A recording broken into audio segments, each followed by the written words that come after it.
Halo, dengan saya Yakob dan senang sekali saya bisa dapat bertemu dengan Anda semua di video ini. Ya, saya mohon maaf sebelumnya saya belum sempat membuat video hingga sampai sekarang ini saya sudah bisa membuat video kembali.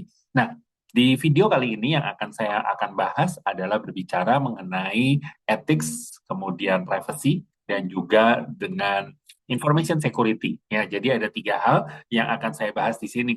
Saya sangat appreciate terhadap teman-teman semua yang sudah membahas di forum dan sekarang kita akan membahasnya juga dan saya akan membuat conclusion melalui video ini. Ya, jadi sebenarnya secara singkat seperti yang sudah pernah sempat saya sampaikan bahwa etika, privacy dan juga information security ini adalah merupakan suatu hal yang saling berhubungan. Tetapi mereka mempunyai peranannya masing-masing. Di mana kalau etika itu ethics itu adalah mereka memastikan bukan mereka sih, maksudnya adalah satu kata ini adalah untuk menyadarkan bahwa setiap orang itu harus memiliki sebuah etika. Memang tidak mudah untuk orang itu bisa memahami sebuah etika itu dengan benar. Maka itu perlu adanya yang namanya information security, di mana information security itu untuk memberitahu bahwa setiap portal, setiap aplikasi, setiap apapun pasti memiliki etika, ya. Dan tentunya kita hidup kalau kita di Indonesia kita punya satu landasan yaitu Pancasila yang menjadi sebuah etika di dalam kehidupan bernegara, kehidupan berbangsa dan bernegara gitu ya. Nah, tentu kita tahu bahwa kita harus saling menghormati, kita harus saling menghargai, itu adalah merupakan ethics. Nah, tetapi yang menjadi masalah adalah banyak orang-orang yang tidak mau menanggapi atau mematuhi aturan terhadap etik, sehingga yang terjadi adalah adanya hal-hal yang di luar dari tanggung jawab orang. Nah, ini yang menjadi satu concern bagi IT khususnya gitu ya, menjadi hal yang perlu menjadi pertimbangan gitu ya, karena ada beberapa yang menjadi dasar problem solving dari masalah-masalah IT sebenarnya bukan masalah.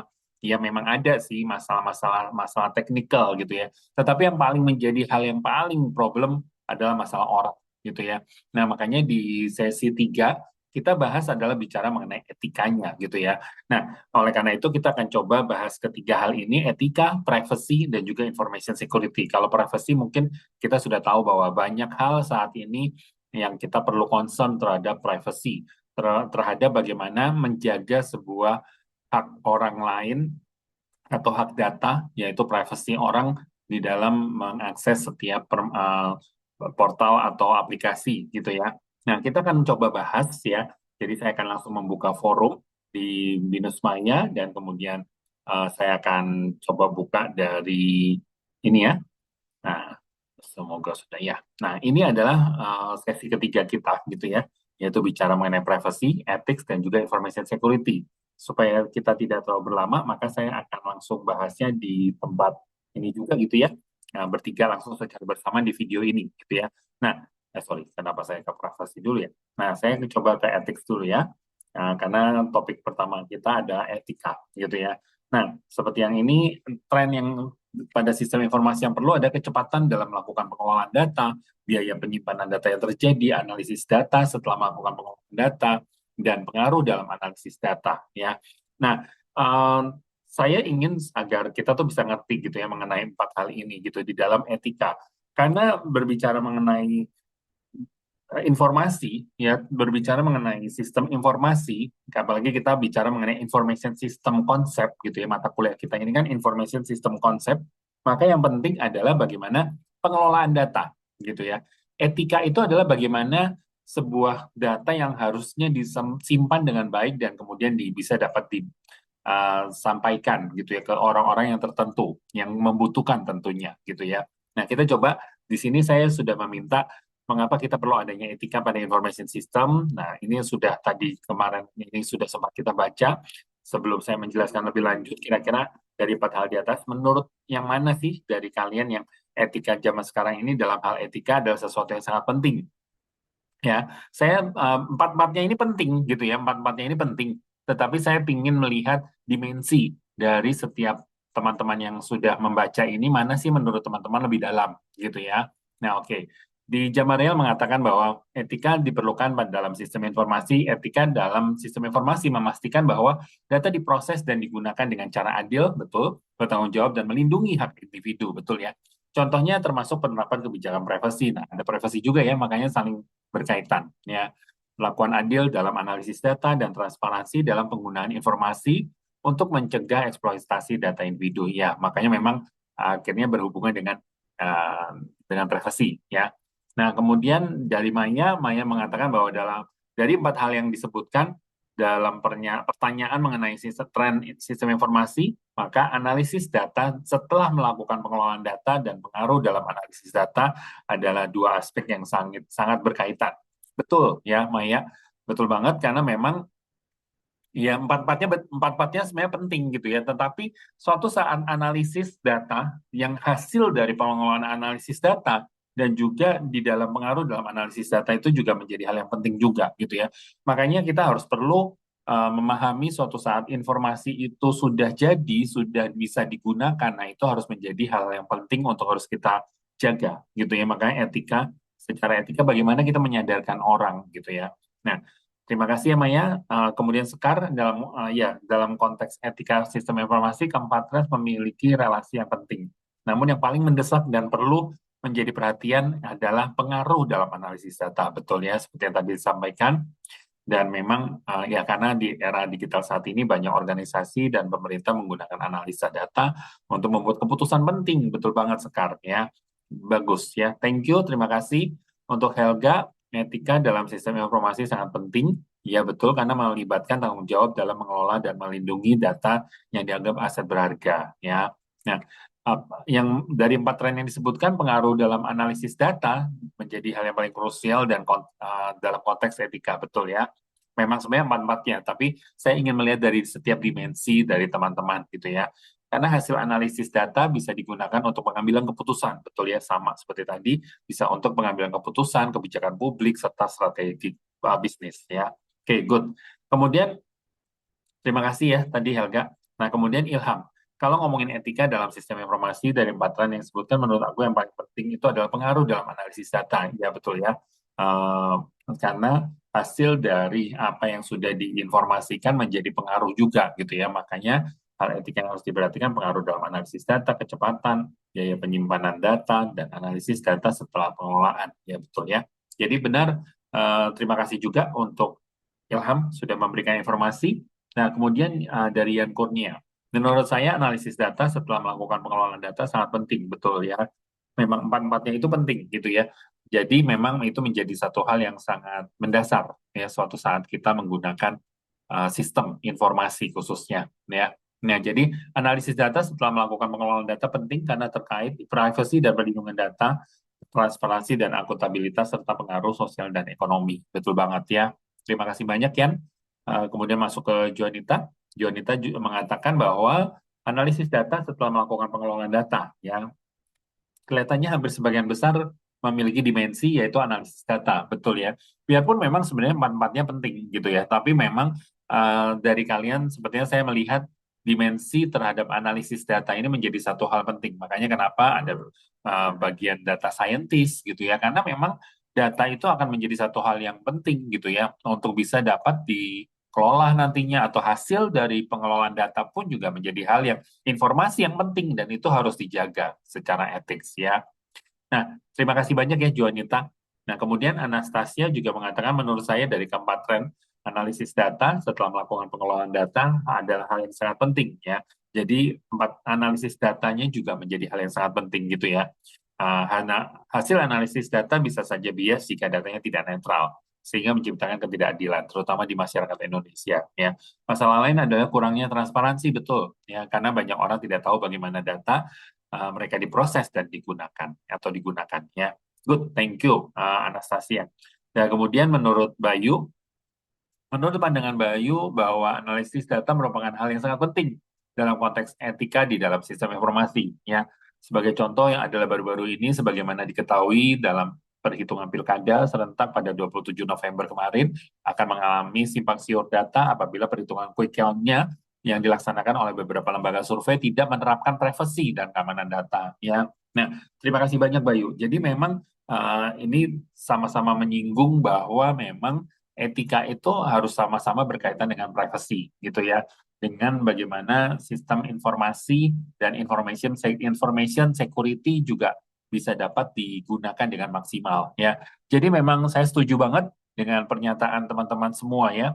Nah, Dimas, oke. Pengaruh dalam jadi Dimas mengatakan pengaruh dalam analisis data juga gitu ya. Memang sekali lagi saya katakan empat tren itu semua prosesnya itu semuanya sangat penting gitu ya. Tetapi memang ini saya cuma ingin melihat dimensi, melihat bagaimana teman-teman melihat sebuah satu dimensi ya. Jadi dimensi tersebut rupanya banyak yang mengatakan bahwa masalah di dalam analisis data ya. Memang itu adalah hal yang penting seperti contohnya bagaimana keputusan berbasis data, transparansi dan akuntabilitas, privasi dan perlindungan data serta dampak sosial menjadi hal yang sangat penting gitu ya. Oke, ini semua jawabannya sudah sangat bagus, memang benar ya. Jadi yang namanya di dalam kita membicarakan mengenai etik sangat relevan kaitannya dengan privacy dan juga information security ya. Nah, oleh karena itu kita coba buka yang bagian privacy sebentar ya. Nah, di dalam privacy ini saya kan juga sudah sempat menanyakan ada kasusnya apa, masalahnya terjadi apa, dan coba berikan link referensinya gitu ya. Nah, di Jamarial mengatakan kasus kebocoran data 279 juta penduduk ya. Jadi pernah sempat terjadi kebocoran data dan ini masalahnya data pribadi semuanya gitu ya, referensinya ada ya. Good, thank you Jamariel. Dan kemudian kalau Maya, contohnya kebocoran data pribadi, sama ya, ada kebocoran data pribadi, menjadi salah satu hal yang paling signifikan, terutama di dalam transaksi e-commerce gitu ya. Waktu itu pernah ya 13 juta pengguna Bukalapak bocor gitu ya. Betul, thank you banget Maya. Kemudian kalau Sekar, kebocoran data paspor. Wah, ini lumayan ya, saya juga baru tahu nih, ada kebocoran data paspor sebanyak 34.900 sekian gitu ya, dari warga negara Indonesia. Nah, Kementerian Kominfo waktu itu menyelidiki ada dugaan kebocoran data. Wah, memang bahaya juga ya. Ini masalah bagaimana privasi ya akhirnya menjadi masalah bagi masyarakat di Indonesia tentunya ya. Kemudian dari Ilham, terima kasih ya untuk yang tadi sudah menyampaikan. Kemudian dari Ilham juga menyampaikan kebocoran data Bank Syariah Indonesia BSI oleh kelompok iya waktu kemarin itu ya, terakhir yang lagi rame-ramenya ya, kelompok ransomware Lockbit ya. Masalahnya serangan ransom pada sistem BSI akhirnya tercuri gitu ya, kebocoran menimbulkan ketidakpercayaan nasabah terhadap keamanan data ya. Oke, terima kasih Ilham. Dan kemudian dari Yan adalah kebocoran data dari Direktorat Pajak. Wah, apalagi masalah pajak juga ya. Ini saya baru tahu juga nih. Terima kasih Yan sudah memberikan informasi ini juga. Memang terungkap adanya dari situs Branch Forum gitu ya, adanya 6 juta data pajak yang diperjualbelikan. Waduh, masalah juga ya. Oke, terima kasih Yan. Kemudian dari Juanita, sama ya seperti tadi di atas, adalah bicara mengenai Bank Syariah Indonesia mengalami kebocoran data. Ya, terima kasih banyak Juanita.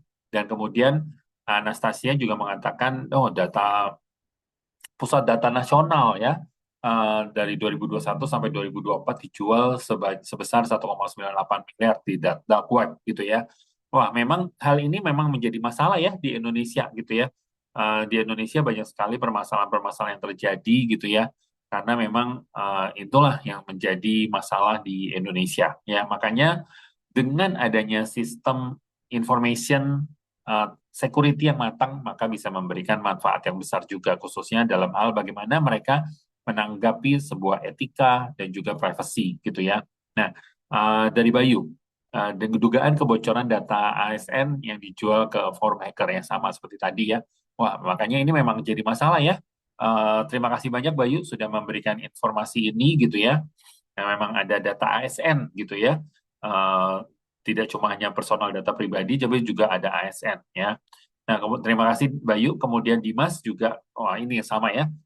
Di tahun 2020 juga ada Tokopedia mengalami kebocoran dan juga masalah yang terjadi. Akhirnya masalah data perusahaan e-commerce menjadi masalah gitu ya. Nah, oleh karena itu betul yang terjadi adalah adanya sekarang mulai diusahakan, mulai digalakan bagaimana undang-undang pribadi, undang-undang data perlindungan data pribadi menjadi hal yang sangat penting saat ini, yang dimana sebagai bagian dari information security untuk memastikan setiap perusahaan menjaga hal ini dengan baik. Ya, oke, good. Nah, satu lagi topik terakhir yaitu kita bicara mengenai information security, gitu ya. Nah, jadi bagaimana dengan information security-nya, gitu ya. Nah, maka uh, dari masalah yang terjadi adalah bagaimana kita perlu melihat gitu ya, security yang aman untuk information security seperti bagaimana gitu ya. Nah, oleh karena itu ada teknologi-teknologi yang saling mendukung gitu ya. Jika kita ingat tentang OSI layer gitu ya, nah maka ada tentang physical layer, dan waktu itu saya juga pernah sempat minta kalian untuk nonton ya, dari Google Server gitu ya, Google Server. Bagaimana sih 6 lapis mereka gitu ya untuk menjaga gitu ya. Nah, saya ingin minta teman-teman sharing gitu ya perbedaan. Jadi perbedaan antara ini sebenarnya pertanyaan apa? Saya lupa. Nah, jelaskan ya berdasarkan apa yang dari pembelajaran ini apa sih yang dipelajari gitu ya. Oke. Nah, jadi perbedaan dari Jamariel, perbedaan antara privasi dan keamanan informasi, sebenarnya privasi mengacu hak individu betul, dan eh, ya, dan juga tentang bagaimana langkah-langkah teknis untuk melindungi data akses gitu ya. Contoh perbedaan privacy fokus pada untuk memastikan bahwa data digunakan dengan cara yang sesuai gitu ya. Terima kasih Jamarial. Kalau dari Helga adalah maka belajar tentang keamanan informasi berfokus pada perlindungan data dari ancaman baik secara teknologi maupun fisik, betul gitu ya. Nah, jadi memang harus dilakukan hal pengamanan yang berlapis. Gitu. Itu adalah menjadi sebagai information security. Terima kasih Helga. Kemudian dari Ilham, nah ini lebih lengkap ya. Jadi ada penjelasan secara lengkap yaitu mengenai privacy, keamanan informasi, dan juga pentingnya physical layer hingga sampai contoh nyata di Google. Ya, jadi thank you banget Ilham sudah menjelaskan seperti apa yang sudah saya sempat jelaskan dan ini dirangkum dengan baik ya. Terima kasih Ilham dan juga Juanita. Ya, menurut pemahaman saya, privacy dan keamanan informasi memiliki definisi yang berbeda walaupun kadang-kadang digunakan secara berganti-ganti dalam bahasa sehari-hari. Ya, privacy berfokus pada perlindungan hak individu untuk mengontrol mengakses informasi pribadi, misal menjaga data pribadi tidak dibagikan, ya betul ya. Sedangkan information security melibatkan teknologinya, betul, dan praktek yang melindungi informasi dari akses yang tidak sah. Oke, dan terima kasih ya untuk Juanita dan Bayu. Dengan mengacu pada video pusat data Google, benar-benar menjaga keamanan data pelanggan. Tidak main-main, ya benar ya. Jadi mereka semua dijaga dengan baik ya. Tetapi memang balik lagi yang jadi masalah adalah people gitu ya. Makanya mau seketat apapun teknologi, tapi kalau people tidak sadar terhadap masalah teknologi keamanan data, maka akan sia-sia ya. Nah, jadi terima kasih banyak untuk di session 3 ini saya bisa rangkum bahwa sebenarnya yang jadi permasalahan di dalam masalah information security, kemudian ethics dan juga privacy adalah bagaimana kita menyingkapi gitu ya. Kita sudah belajar sama-sama ya, teman-teman semua yang ada di sini sudah belajar bahwa memang kita perlu harus menjaga gitu ya. Kita sebagai seorang yang sudah menjaga, mempelajari information system konsep, berarti salah satunya adalah keamanan di dalam information system itu harus dijaga dengan baik ya. Oleh karena itu, saya sangat mengharapkan teman-teman yang ada di sini, semua yang mendengar untuk video ini, saya berharap suatu saat teman-teman bisa mempelajari tentang mengenai information system konsep ini, teman-teman belajar juga tentang mengenai masalah keamanan yang harus perlu dilakukan gitu ya. Jadi bukan cuma hanya analisis data saja yang teman-teman akan jalankan, tapi juga teman-teman harus bisa memperhatikan bagaimana pengaruh terhadap teknologinya, dan juga pengaruh terhadap prosesnya, serta yang paling penting adalah bagaimana manusianya, gitu ya. Kita harus bisa menjaga, bisa berbagai macam cara untuk menjaga proses manusianya dan juga teknologi dengan baik ya. Jadi ingat 3 hal itu, prosesnya, teknologinya, dan juga people-nya yang paling penting ya. Oke, ini mungkin adalah video bicara mengenai ethics, privacy, dan information security. Dan kita akan ketemu lagi di video berikutnya untuk analisa, untuk pembahasan selanjutnya. Terima kasih dan sampai jumpa.